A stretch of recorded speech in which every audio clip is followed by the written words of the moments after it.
Hello, everyone. Welcome to today's webinar. We have an interesting topic lined up for us today, lupus, the skin and the mind. And we have an equally eminent panel of presenters ready to share with us. So feel welcome.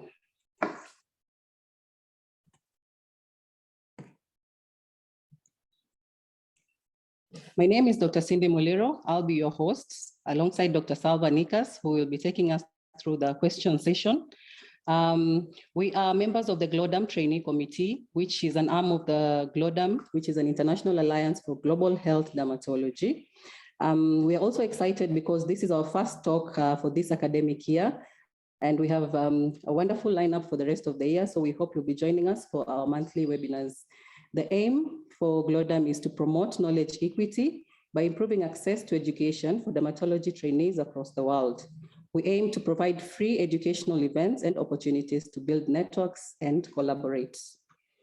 Just a few housekeeping issues before we continue. If you have any questions or comments, kindly share them via the chat function, and we will share them with the speakers at the end of the webinar. We'll also be sharing some information about the GLODAM Trainee Committee in the chat function, so kindly keep on checking so that you don't miss anything. Dr. Lulyritha Kini is the current Vice Principal of the Regional Dermatology Training Center, which is in Moshi, Tanzania. It is a tertiary training institute of the Tumaini University and Muhimbili University of Health Sciences. Dr. Kini is also a lecturer at both of these institutions. She holds a medical and master's degree in dermatovenerology from Tumaini University. She's currently doing a fellowship in dermatopathology and trained at Tübingen University, Dermatologicum Berlin, Germany, and Bern University, Switzerland. She has published and co-authored several papers, mostly in tropical dermatology.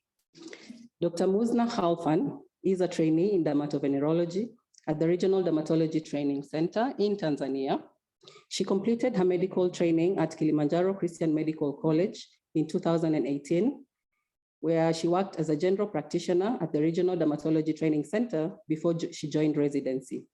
Dr. Muzna is currently involved in the Xeroderma pigmentosa program at the Regional Dermatology Training Center and has a special interest in community dermatology.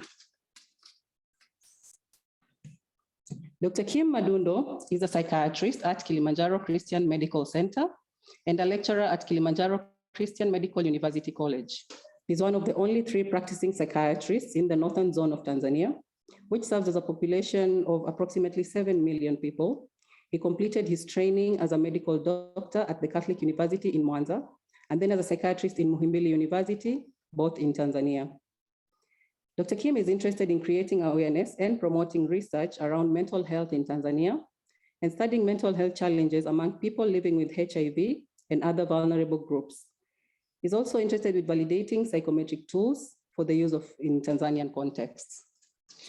Dr. Frank Kiwango is a trainee in psychiatry at Muhimbili National University. He completed his training at Kilimanjaro Christian Medical University College in 2018. He served as a general practitioner in psychiatry and mental health department at the Kilimanjaro Christian Medical Center. Dr. Kiwango has published and co-authored several articles and case reports in different disciplines. We're excited to hear from them. Thank you for joining us today. We're excited to have you. Kindly share any questions or comments via the chat function, and our host will present this to our speakers. Over to you, Dr. Muzna.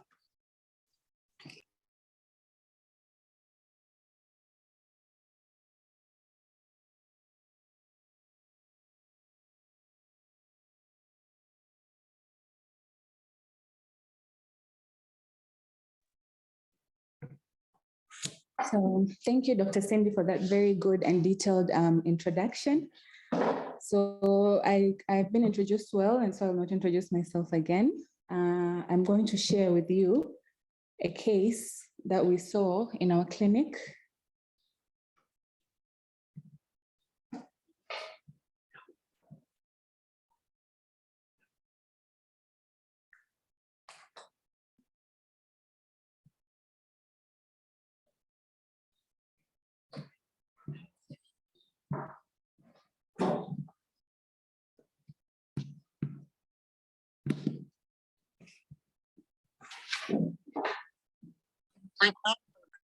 Sorry for that. So I prepared a case presentation of a patient that we saw last month. He's an 18-year-old male from Zanzibar Island who first presented to us in August 2022. He came with a complaint of rashes for 7 years. So this patient has been having this condition since he was 11 years old. He reported that the condition started on the scalp as a small patchy lesion, which was whitish in color, sometimes itchy, and it was associated with scaling. With time, the lesion would increase in size, becoming bigger, and also the scaling would increase. And the lesion would later turn from whitish to pinkish in color, associated with areas of hair loss on the scalp.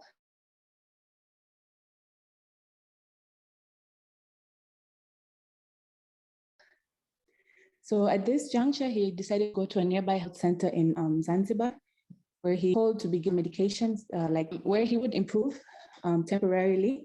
But once the dose is over, the condition recurred.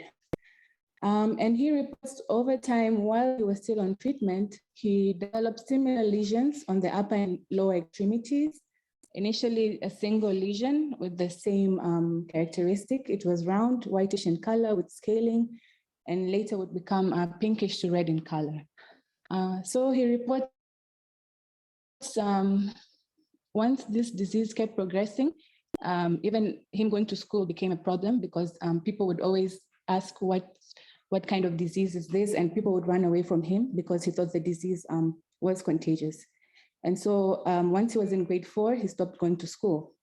Again, he was sorting several health facilities, given the same medications. He would improve, but the condition would recur and progress to other areas of the body. He denied any history of fever as well as joint pain. But as of 2 months ago, he developed new lesions on the face, which were not there previously. They were darkish to brownish in color, involving the cheeks, the nose, the chin, as well as the lower lip. And this is what prompted him to come to our health facility. So the past medical history was uneventful, and in family social history, he denied any history of cigarette smoking. On general examination, he was a fair-looking young man, and on local examination, if you look at the scalp, he had a roundish, diffuse, hypopigmented to erythematous patch with areas of scarring alopecia on the scalp, and it was extending all the way to the forehead, as well as the post-auricular area. And it also had some areas of hyperpigmentation.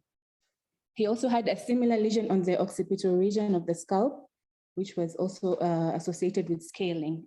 And as you can see, even the post-auricular area was affected. And on the face, he had a malar rash with areas of scaling as well as atrophy. And on the upper, and these lesions on the upper trunk is how he reported them to have started. They're very small round lesions, which are hypopigmented and with scaling. And these are the lesions also on the extremities. They are also round and well-defined with severe scaling, hypo to erythematous patches. And so we came up with a provisional diagnosis of discoid lupus, erythematosus, and differentials of lupus vulgaris.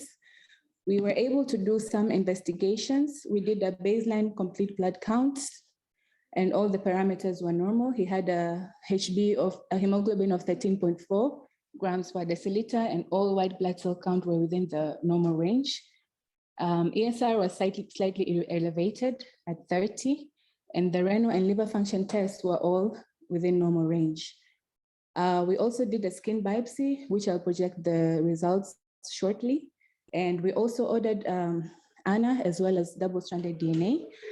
But unfortunately, at that time, he was not able to do it. And so he just did the results this week, and we are waiting for the results. So this is the histology report. It showed interface dermatitis with epidermal atrophy, as well as follicular hyperkeratosis and dense periagnusal lymphocytic infiltrate. So with this and the clinical pathological correlation, we started treatment as a patient of Discoid lupus erythematosus. So we started him on topical steroids, betamethasone valerate 0.1 cream to apply on all the lesions. He's also on prednisolone 30 milligrams per oral OD, and will be at tapering according to the patient's progress. He's also on hydroxychloroquine 200 milligrams per oral OD, and we did a fundoscopy, which was normal before initiating this. He's also on sunscreen, SPF 30+, and we counseled him on photoprotection to wear wide brim hats as well as long sleeve clothes. And he's on routine follow-up with the dermatologist. We're able to keep in touch, and he is reporting some improvement. And he's to come back to our clinic on 5th of October. Thank you, and I welcome Dr. Luli for the discussion.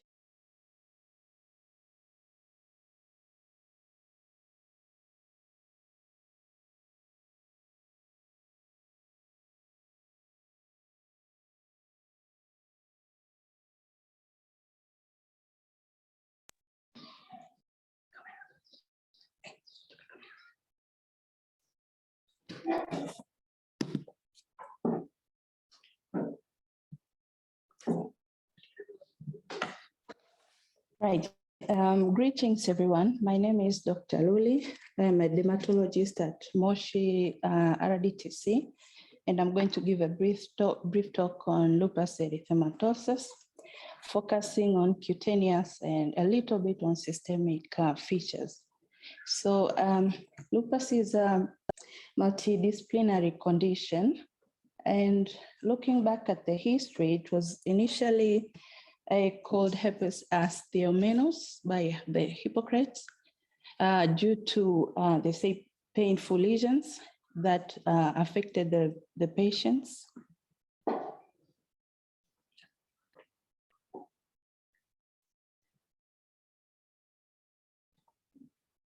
Okay, but later a physician from France termed it as lupus due to wolf bite-like features that affected the patients. And later, Kaposi divided the condition into the cutaneous, discoid lupus, as well as systemic.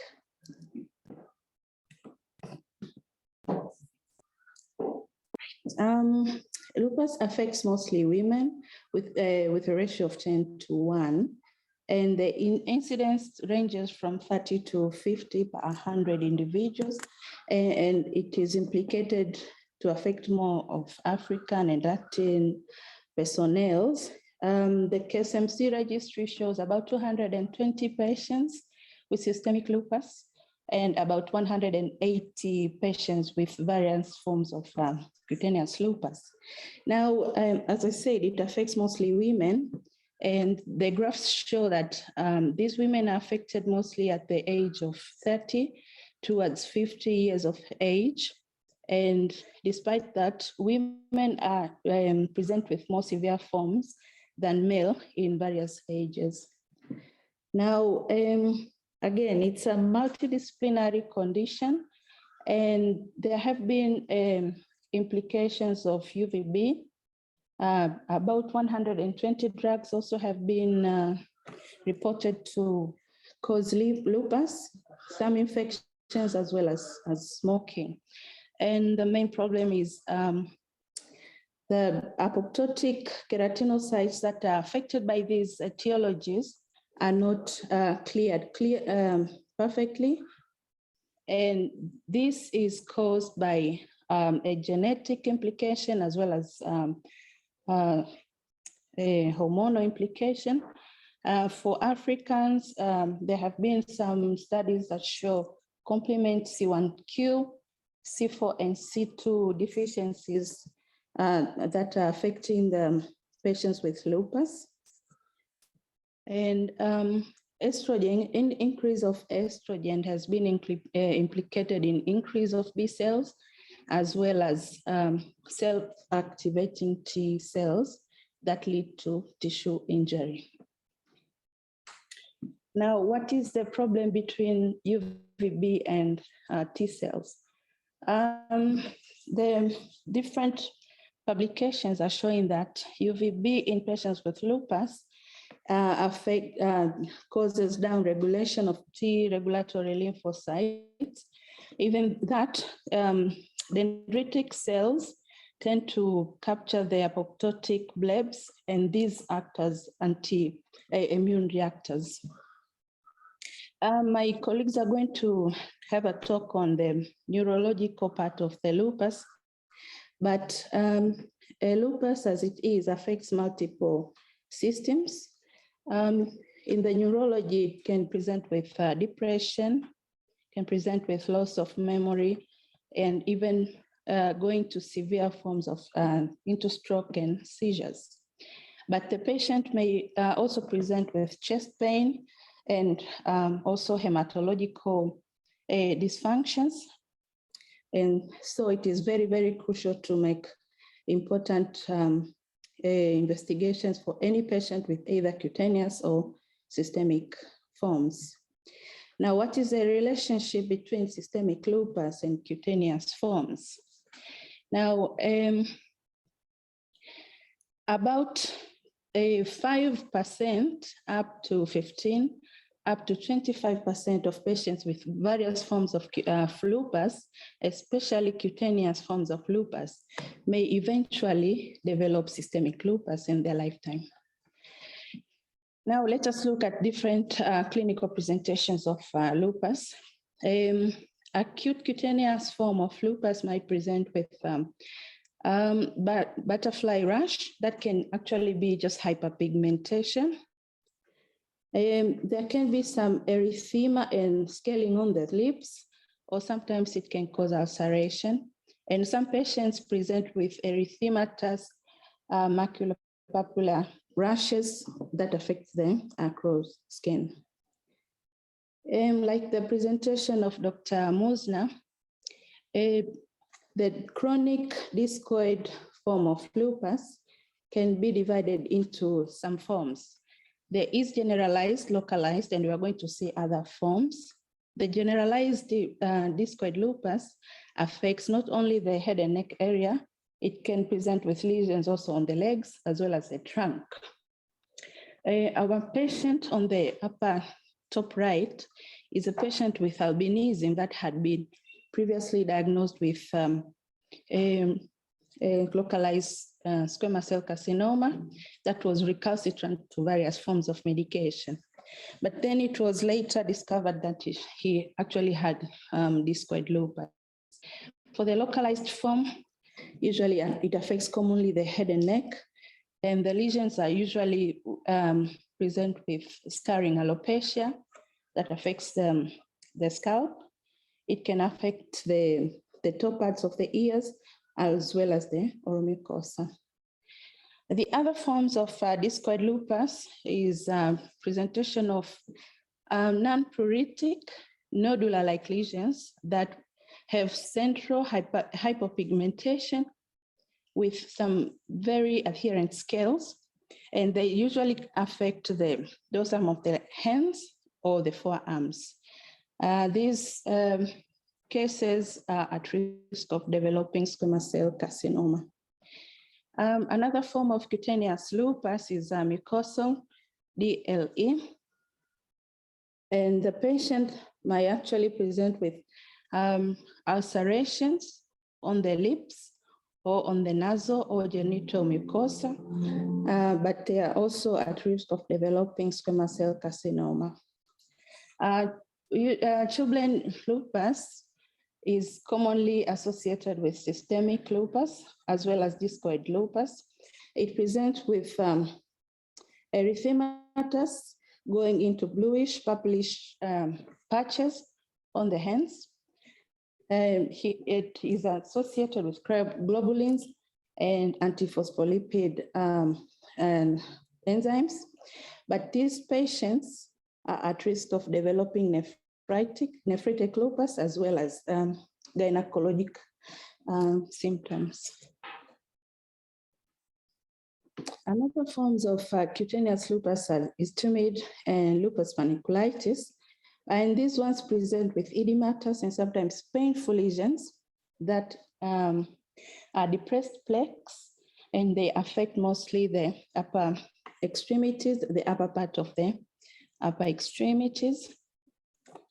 The other form is subacute cutaneous lupus. It affects about 10 to 15% of the women. The patients present with ulcerations, erythematosis, patches on photosensitive, photoexposed areas, and these lesions usually heal with hypopigmentation. Another form is bullous lupus, and the lesions usually are hemorrhagic, tense blisters that heal with hypopigmentation, as you see on the photo, and they favor the forehead, also the forearms. Now, coming to the investigations, primarily, cutaneous forms of lupus are clinical diagnosis, but if we are at the centers that are able to do the histology, the biopsies for cutaneous lupus show atrophy of the epidermis with heavy pigment incontinence, as well as heavy lymphocytic infiltrate that favors the adnexal structures. And for systemic forms of lupus, they can be quite vague sometimes, but the clue can be edema-like lesions that affects the papillary dermis. And if one is able to do special stains, you see that it's not actually edema, it's mucin deposition. And the direct immunofluorescence is also important. And sometimes you're able to do it at the Regional Dermatology Training Center. And you see basement membrane deposition of either immunoglobulin G, immunoglobulin M, or complement C3. Now, how to approach a patient with suspected to have lupus? As I said, it's very crucial to have a clinical suspicion to perform a very good clinical examination that you look for alopecia, ulceration of the oral mucosa, and thereafter go to the hematological examination. If there's a higher suspicion of maybe systemic involvement, and there's a need to do serological tests such as ANA, double-strand DNA, and such. Now, regarding management more specifically of cutaneous lupus, it's very important to try to remove the exacerbation factors such as medication and smoking. And sun protection is very important, giving the sunscreen and advising the patient on how to protect themselves and to ensure that they try to do the works that do not expose them to the sun. And for localized lesions, topical steroids can be applied, as well as tacrolimus, and hydroxychloroquine can be given. Now, for other forms, or if there is a suspicion for systemic condition, IV or IM or oral steroids are also given. For recalcitrant forms, or sometimes together with hydroxychloroquine, we can give either methotrexate as a thioprin or mycophenolate mofetil. And in the recent development of the biologics, the B cell activation factor, belubimab, has been on the final phases of being published and being used, especially for patients with systemic lupus. Now, it's very, very important to make sure we follow up our patients, as we know it's a chronic condition, and the patients may succumb to not only psychological and neurological complications. The scarring on the face permanent hair loss can be quite devastating to the patient. And in some rare cases, the patients might develop squamous cell carcinoma or basal cell carcinoma on the lesions. That marks the end of my presentation. And a take-home message, remember to make a thorough clinical examination. And once you suspect the patient may have any form of cutaneous lupus, any form of systemic lupus, to ensure that all the disciplinaries that are involved to make sure they follow the patient. Thank you. Now I'm going to welcome my colleagues from Psychiatry Department.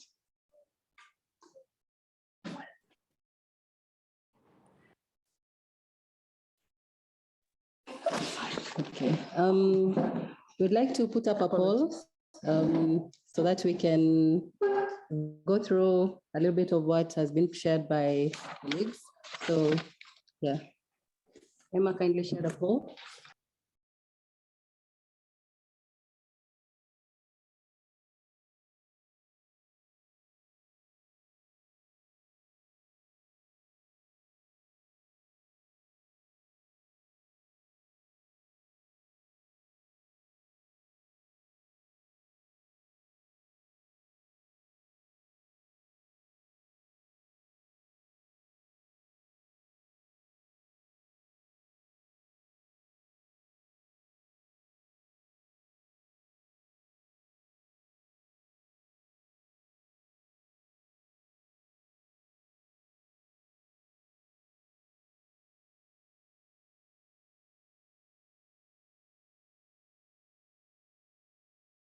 I hope everyone can see the questions.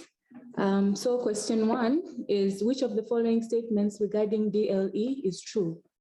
The first, multiple choice, double-stranded DNA and ANA are positive in generalized DLE. The second choice, 50% of localized DLE has mucosal involvement. And the third option, hypertrophic lesions of DLE are extremely pruritic. So you have 30 seconds to think on it, and then you can post your answers.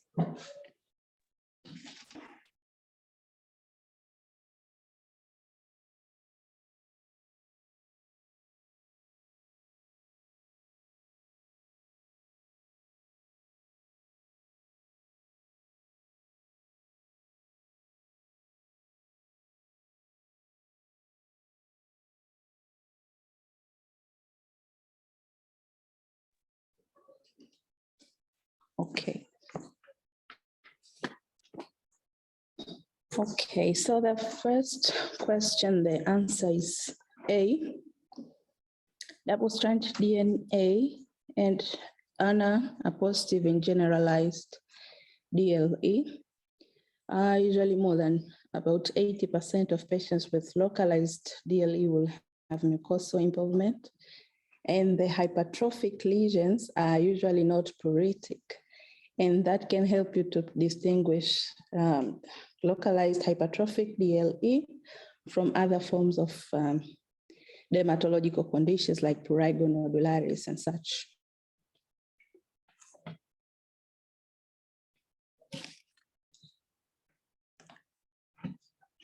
So the second question, regarding sex hormones in lupus erythematosus, the first option, increased testosterone leads to Th2-driven immune reaction. Increased estrogen causes the activation of B cells with high affinity for self-DNA.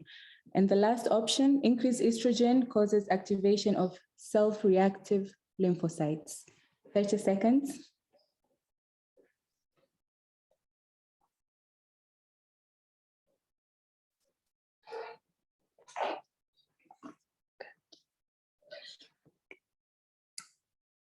Okay, the second question, the answer is C.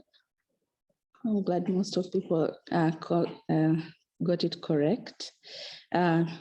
Lupus is associated with increased levels of estrogen that leads to increased number of self-activated lymphocytes.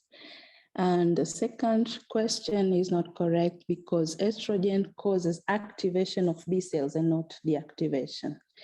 And the first one is decrease of testosterone and not increase. So the last question, what constitutes the lupus band in direct immunofluorescence?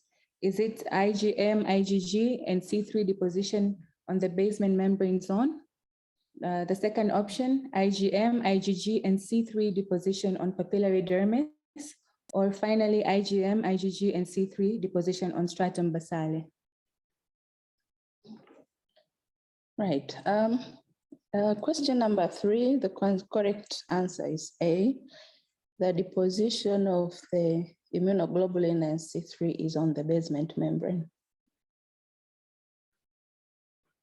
Thank you, Dr. Luli.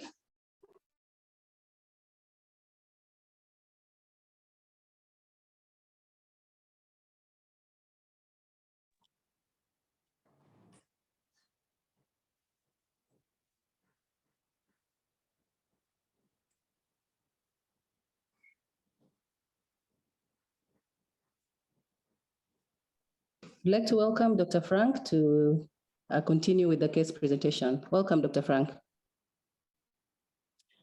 Thank you. So I'll take you through a case of lupus with neuropsychiatric presentation.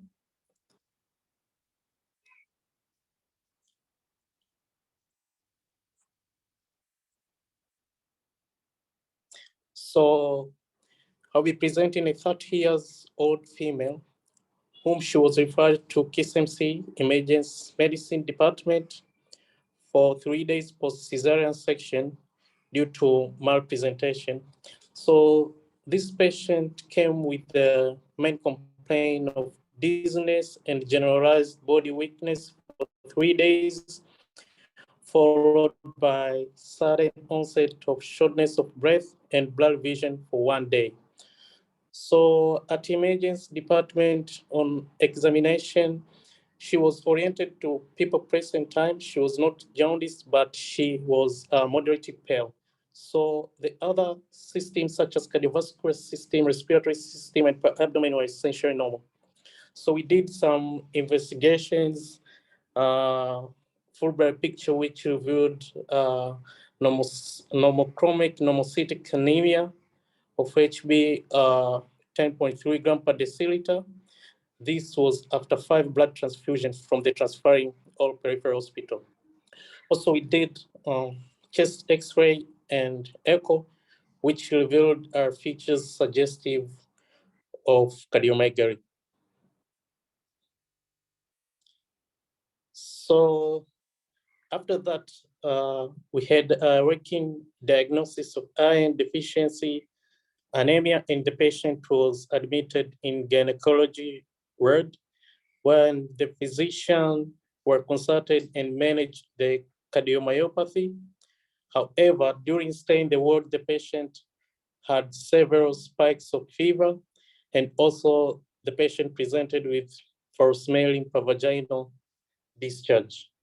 So on examination, abdomen, the patient had distended tender abdomen, which led for us to do urgent ultrasound, which revealed features suggestive of endometritis. Also, we took the sample for histology, which also revealed features suggestive of endometritis. After that, due to complication, the patient had subtotal hysterectomy due to severe complications of endometritis. So 2 days post subtotal hysterectomy, the patient presented with confusion, which was characterized by acute change in mental status with difficulty in focusing. Also, the patient presented with disorganized thinking, speaking irrelevant words which were on and off, and also the patient was not oriented to people, place, or time. Also, the patient presented with episodes of unable to speak or respond on several occasions. And on assessment, the patient was febrile and also the patient was feeling sad on most of the time. Also, the patient could not initiate or maintain sleep. Also, the patient could not engage in any normal daily activities such as taking a bath, and also the patient presented with decreased desire to eat, on which these symptoms were there for 1 week. And then on the skin, the patient had hyperpigmented patches on the sun-exposed areas.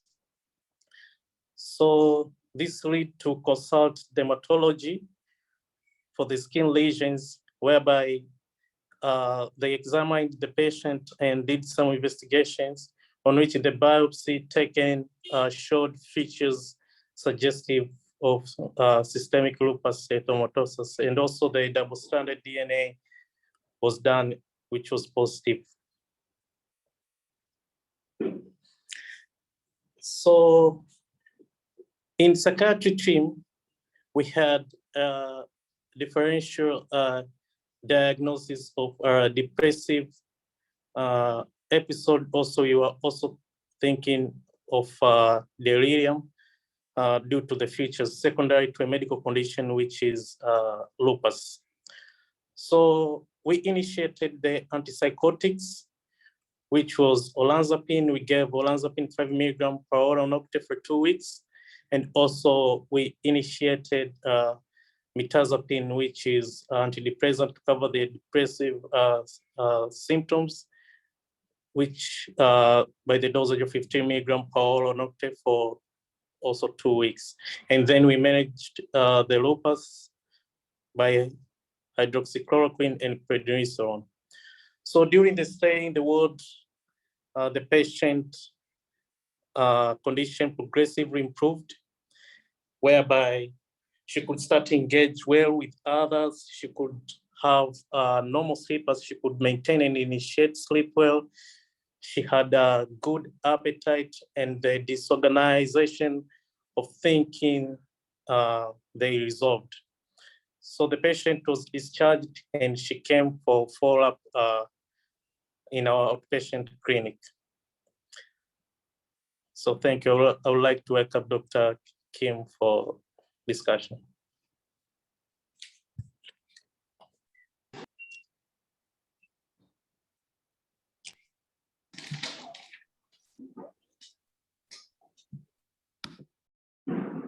Greetings, everyone. So my name is Dr. Kim.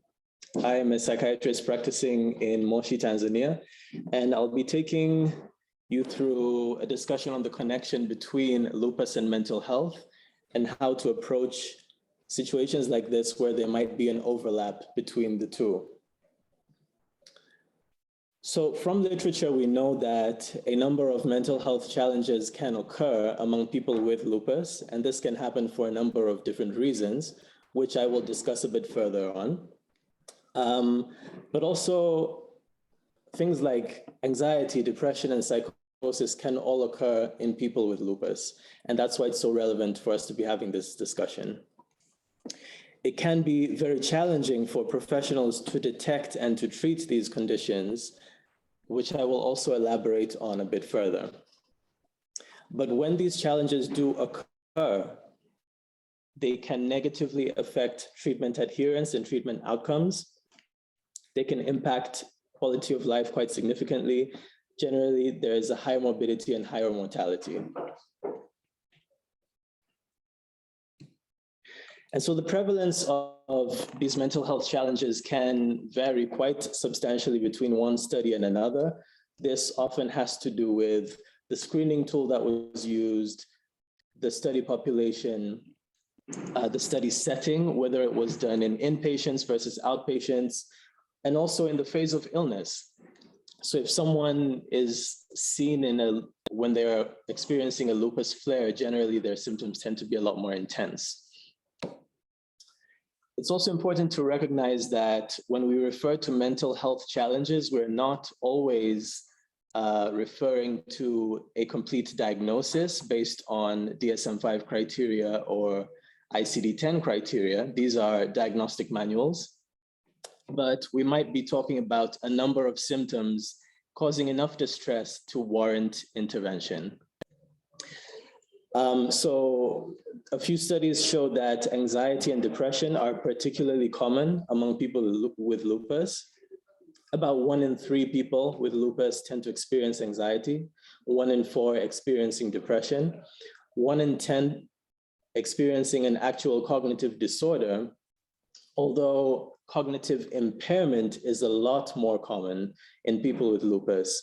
So symptoms like memory loss, poor concentration can occur in about 50%. And then things like psychosis, seizures, coma are in much more severe cases or rare cases.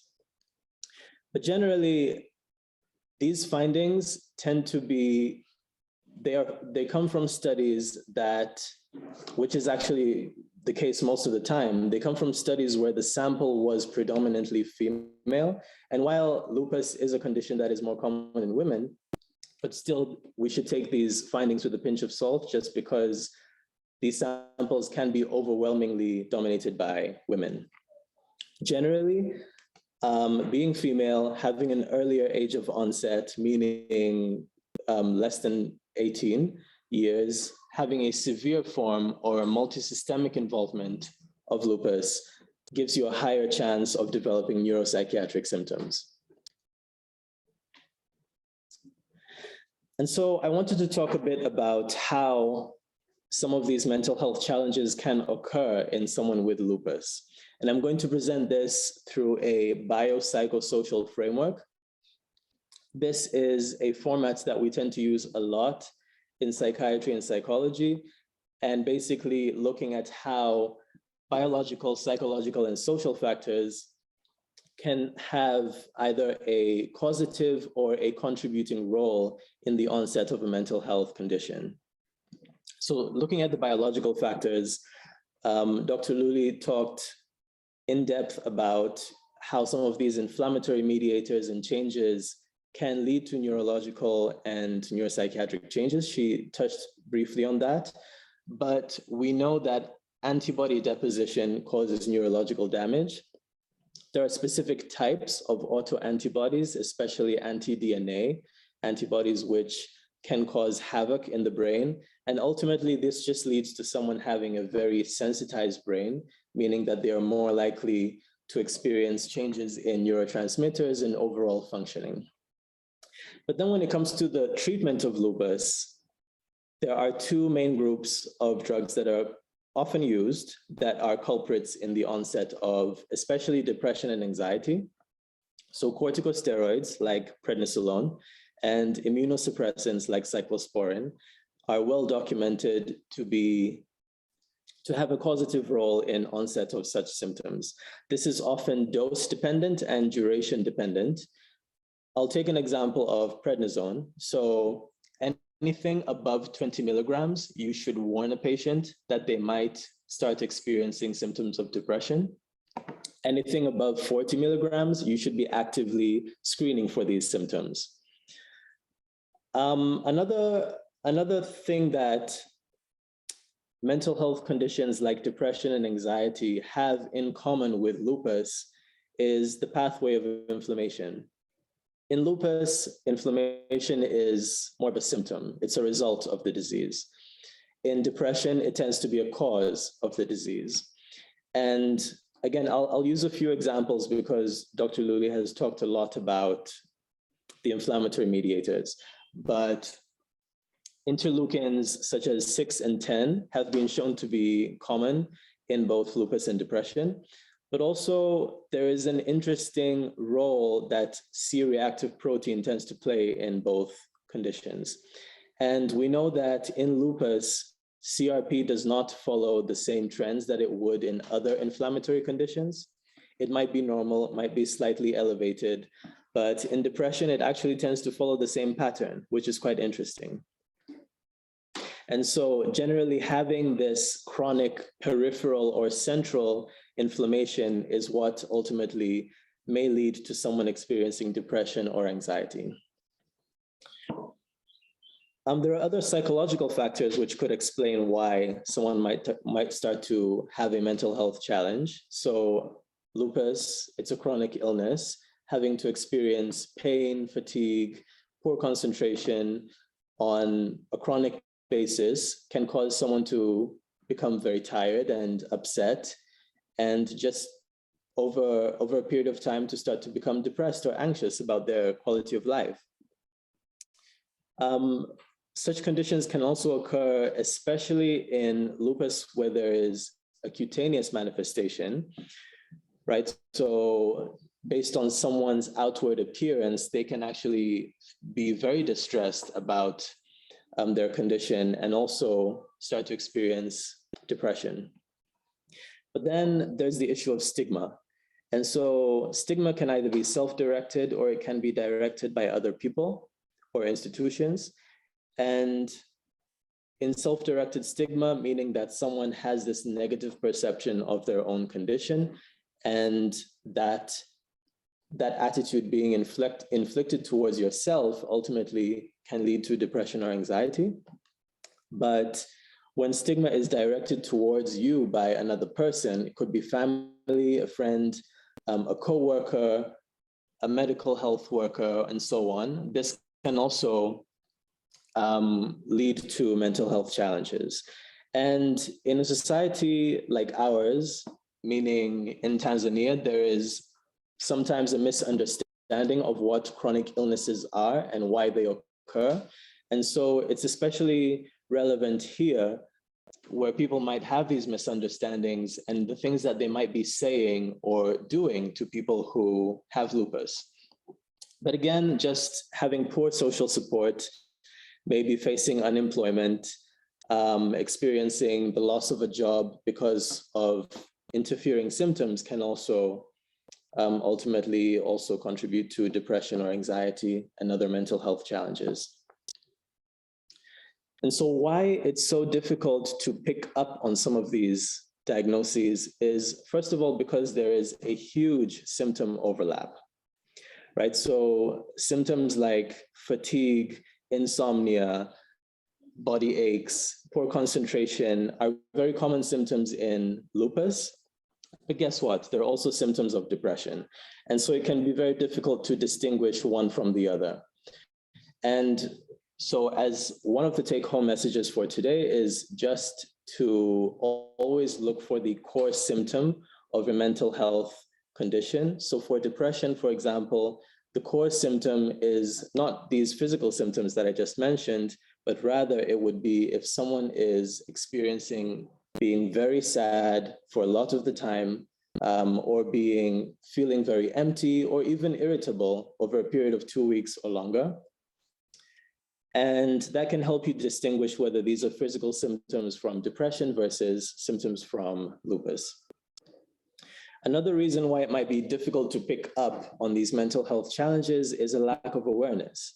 So depending on the setting, the healthcare providers might not really be aware of how to screen for such conditions, especially in lower level facilities. And generally, if a healthcare provider doesn't know to ask about these symptoms of depression or anxiety, then the patient might not know to inform you about them.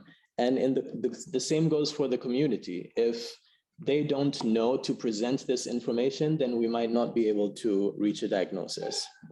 So raising awareness would be key in making sure that we reach these diagnoses on time. And another reason is stigma, as I've just talked about before. That stigma can be among healthcare workers, unfortunately, as well as in the community, but also in healthcare institutions. And sometimes this is more obvious, where someone might say something negative directly to someone with lupus, but sometimes it can be quite insidious or inconspicuous in the sense that when a patient tells you that they're feeling sad, or if you notice that a patient is crying and not eating as well, you might tend to ignore those symptoms while prioritizing the physical issues. And so these are just some of the things that show how far stigma goes in the system. Right, so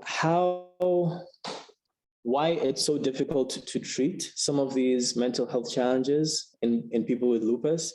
First of all, there's conflicting evidence on what are the best treatment strategies or what's the most effective treatment plan for each condition. Some studies tell us that the conventional medications that are used in psychiatric illnesses are not as effective in lupus. But other studies tell us that maybe we should be using more modern psychopharmacologies such as mirtazapine, which has shown promise in dealing with pain, but also duloxetine, which is well documented to be effective in treating pain and physical symptoms. So if someone is experiencing depression superimposed on lupus, those agents might be quite useful. Other studies, this is an interesting one that was done about a decade ago, showed that even without using any medications, psychotropics, that just administering a psychotherapy such as cognitive behavioral therapy can actually help with relieving some of the physical symptoms of both lupus and a mental health condition. Other professionals are of another opinion that since the mental health challenge might be due to the lupus, that we should focus on treating the lupus, which is a fair point. But again, we need to look back on the role that lupus treatments or some lupus treatments have in the onset of these mental health challenges. And this is a lot of information. It is definitely difficult or challenging for one person or one team to be dealing with on their own. So I would like to echo Dr. Luly's point in that lupus is supposed to be managed in a multidisciplinary approach, but definitely when there are mental health challenges associated with lupus, always consult a team to come and help and to decide what's best for the patient. And so here are a few steps that I would like to propose. And the first one would be to start screening and awareness programs. Some of these steps are already in action, but just seeing how common mental health challenges can be in people with lupus, this definitely warrants us to start actively screening for these conditions. And luckily, we also have questionnaires that are used worldwide, but have also been translated and validated to be used in our setting in Tanzania. So, for example, the PHQ-9 for depression, the GAD-7 for anxiety, and so on. But not just screening, we also need to create awareness. And coincidentally, World Mental Health Day is coming up, October 10th.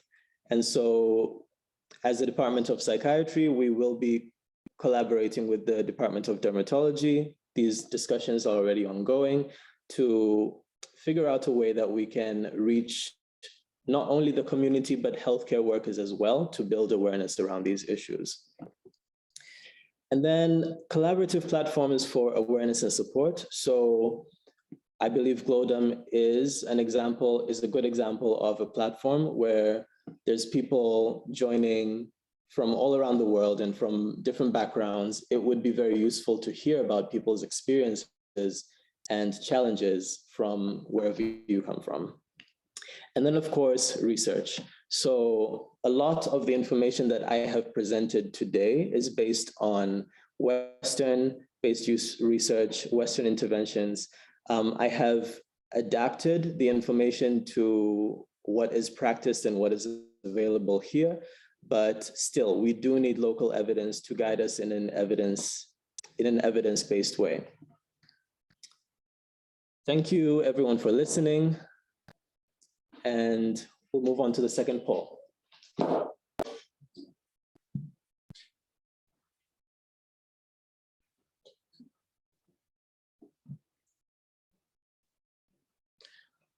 Right, so the first question is, which is more commonly associated with lupus? Is it anxiety, psychosis, or bipolar disorder?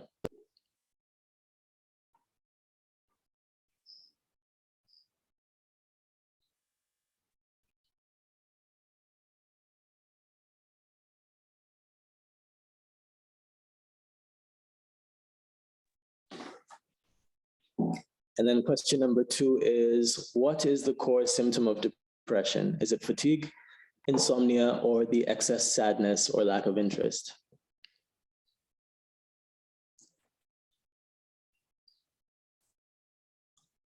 And lastly, which 2 medications are commonly associated with depression and psychosis? Is it methotrexate, cyclosporin, or prednisone?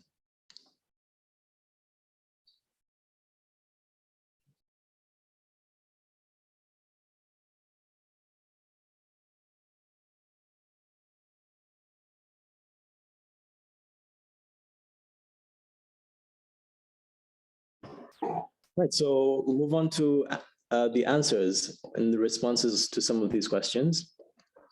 It looks like the majority have answered correctly for question number 1. Anxiety is the most commonly associated with lupus. That's 1 in 3 people. And yes, again, the majority have responded correctly to number 2, that the core symptom of depression is excessive sadness or lack of interest. And again, with number 3, cyclosporin and prednisone are definitely those 2 culprits that you need to look out for.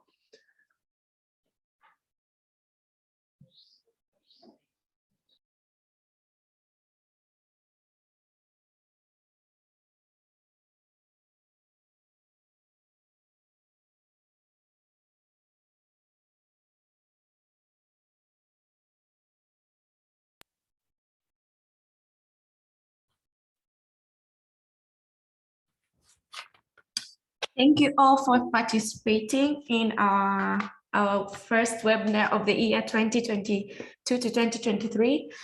Thank you so much, the presenters. So in the chats, we had some questions and some comments. First comment is from Rohit, who commented on thalidomide works very well in Discoid lupus erythematosus, so might be tried in the patient as one of the steroid sparing agents. Then there was a question from Gajimani to Dr. Luli. Was it important to advise this patient for sun avoidance, shedding, and sunscreen use? Baseline ophthalmology examination, was it prior to the starting of hydroxychloroquine? And if you can clarify on the approach of treatment and dosage to the patient.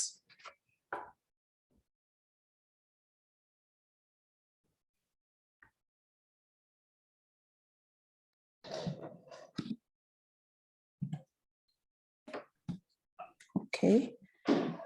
Thank you for the questions and the comments. I'm going to answer 2 questions simultaneously. I'll start with the use of thalidomide. Yeah, it has been indicated in Discoid lupus, but unfortunately it's not available in Tanzania. It has been banned. I'm not sure about other countries, but for us it's not available. And about use of prednisolone in the use of oral steroids in the clinical, the presentation from Dr. Muzna. As you saw, the patient had generalized form of Discoid lupus, but to add to that, he also had deranged elevated ESR. So there was some systemic inflammation. That's why we decided to give him systemic steroids. And why not clobetasol? Instead, we gave him betamethasone. At RDTC, we have a compounding unit that can formulate betamethasone valued at 0.1, which is quite good too. And we can give him in a large amount. As you saw, he has quite an extensive condition and he comes from quite far, Zanzibar. So 1 tube of clobetasol would not really help him much, but giving him about 200 to 400 grams of betamethasone were quite effective, adding the oral steroids. Unfortunately, I don't remember the other questions. Thank you, Dr. Luli, for answering also Yaret's question. So the next question was from Alemu, which he asked, why did you give the patient prednisolone? I think I've answered that question because of elevated ESR. So there was an element of systemic disease. Another question was, how frequently should we do ANA test for discoid lupus erythematosus patients to look for SLE? Okay, that's a really good question. Now, if you are in resource limited setting, you have to have a very good clinical judgment and start with the basics. So do the urinalysis, do ESR and complete blood count. And that can actually guide you into more investigations. Even so, you can also do echo or chest X-ray if there are any other symptoms or suspicion for other systems involved. So usually we start with the basics. We do the complete blood count, ESR, then that guide us towards other investigations. The next question also is from Alema. How do you proceed with burnt out lesion on the scalp from discoid lupus erythematosus? And how would you differentiate it from other form of scarring alopecia? Okay, thank you. That's a very good question. The multiple differentials, especially for scarred lesions on the scalp, but look at the clinical presentation. Erythematous lesions with sometimes they may have scaling, sometimes not. They are quite classical for discoid lupus, but it's also important to rule out lupus vulgaris. For other forms of scarring alopecia, like folliculitis decalvans, you can look for the tufting of hair, bogginess, and pustules, which are not really therefore classically for discoid lupus, unless maybe the patient has superinfection or something else going on. Okay, and thank you. Another question from Alema also. Can you tell us surveillance schedule for squamous cell carcinoma, since discoid lupus erythematosus lesions are at risk for developing malignance? Okay, it's not just a discoid lesions. Remember also to look at the mucosal forms of cutaneous lupus are also at risk of developing squamous cell carcinoma. So first, like we have insisted, Dr. Kim and I, regular follow-up is very, very crucial to assess the lesions. How are they improving to the treatment you have provided? If you get non-responding ulcers and you have excluded impetiginization, superinfection, then look for rolling edges. That can be a clue. But every maybe 6 months, the ulcer is not healing, then do small punch biopsies. But if you see rolled out edges, then do wedge biopsies on multiple sites. That can be a clue. Do not do one biopsy on one site to exclude squamous cell carcinoma. It can be on developing on a different site away from the site that you have taken your biopsy. Thank you. There's also another question from the Q&A. How frequently should we screen for discoid lupus erythematosus patients for SLE with ANA if the test is negative at the beginning? I think we have answered that question. I think it's repeating, but I'm going to answer again. It's not important to do the ANA in the beginning. Do the clinical judgment, and if possible, do complete blood count ESR.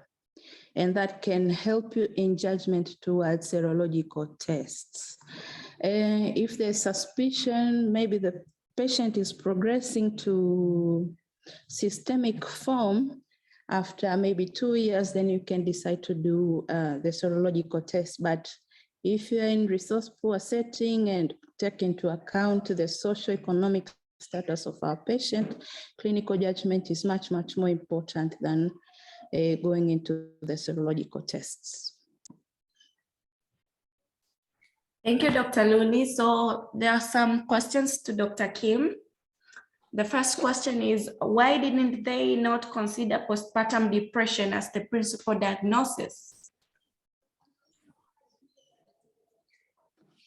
Right, thank you for the question.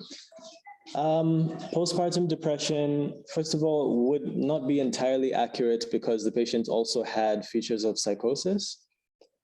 So it could have been postpartum psychosis, but just given the multiple physical issues going on with the patient at the time, and given the more confused state, disorientation, delirium, and delirium was a more likely diagnosis. Yeah.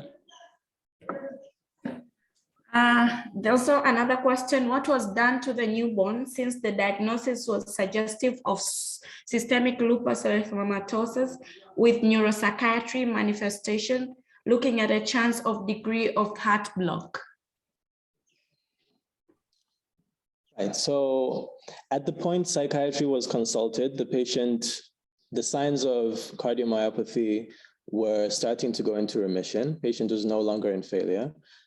Predominantly, it was anemia, which is also resolving, and the new symptoms of depression and psychosis.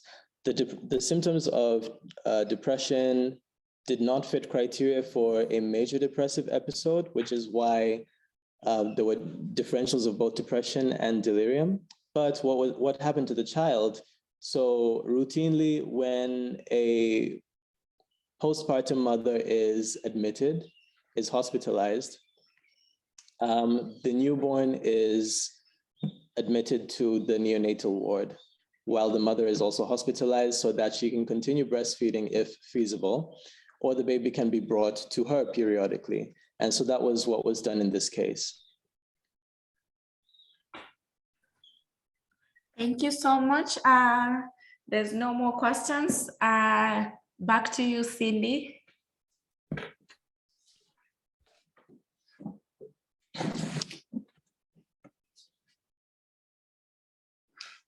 Thank you, Salva. Thank you very, very much to our wonderful, wonderful panel of presenters.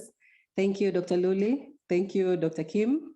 Thank you, Dr. Muzna, and thank you, Dr. Frank. I believe we've all been enlightened and enriched with this fantastic presentation. Kindly subscribe to our mailing list so that you can get to know of upcoming webinars. We have an exciting webinar coming up next month on pediatric dermatology. Make sure you don't miss it. Just look out for our emails so that we can see you again next month. Thank you very, very much, everybody. See you again next month.